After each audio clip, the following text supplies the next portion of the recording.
Friends, welcome back to our channel. Professor K Nageswar garu సంబంధించిన recent controversy ఈ వీడియోలో మీకు నేను చెప్పబోతున్నానండి.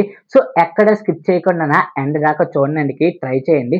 అసలు ఏం జరిగిందంటే 2026 మే 19వ తారీఖు ఒక టీవీ డిబేట్లో ఆయన పవన్ కళ్యాణ్ మరి అమిత్ షా మధ్య జరిగినట్లు చెప్పిన ఒక రాజకీయ చర్చ గురించి వ్యాఖ్యానించారండి.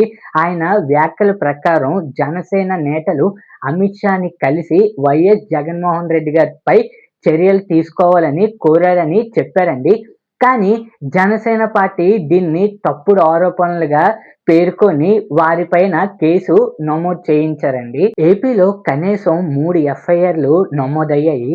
ముఖ్యంగా కాకినాడ మరియు కృష్ణా జిల్లాల్లో.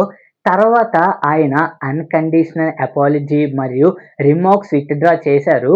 నాకు తప్పు సమాచారం వచ్చి ఉండొచ్చు, వెరిఫై చేయాల్సిందని చెప్పారు. కేసులు విత్‌డ్రా కాకపోవడంతో ఫ్రీడమ్ ఆఫ్ స్పీచ్ ఇష్యూగా మారింది. కవిత, బీజేపీ నేతలు వంటి వారు కేసులు వెనక్కి తీసుకోవాలని అన్నారు. ఏపీ పోలీసులు ఆయన హైదరాబాద్ ఇంటికి వెళ్ళినట్లు రిపోర్ట్స్ వచ్చాయి. అరెస్ట్ అవుతారా అన్న చర్చ జరిగింది. కానీ అరెస్ట్ కన్ఫర్మ్ కాలేదు. సింపుల్‌గా చెప్పాలంటే ఒక TV political comment, Janasena complaint, multiple FIRs, apology అయినా కేసులు కొనసాగడంతో పెద్ద రాజకీయ కాంట్రవర్సీ అయింది. ఇలాంటి కాంట్రవర్సీ ఇష్యూస్ కోసం వెంటనే మన ఛానల్‌ని సబ్స్క్రైబ్ చేసుకోవడం మాత్రం మర్చిపోకండి.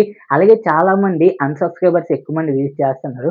So please like, share and subscribe to my YouTube channel. ఈ వీడియో మీకు ఎలాగనిపించిందో కింద కామెంట్ సెక్షన్‌లో తెలియజేయడం మాత్రం మర్చిపోకండి. Until then good by.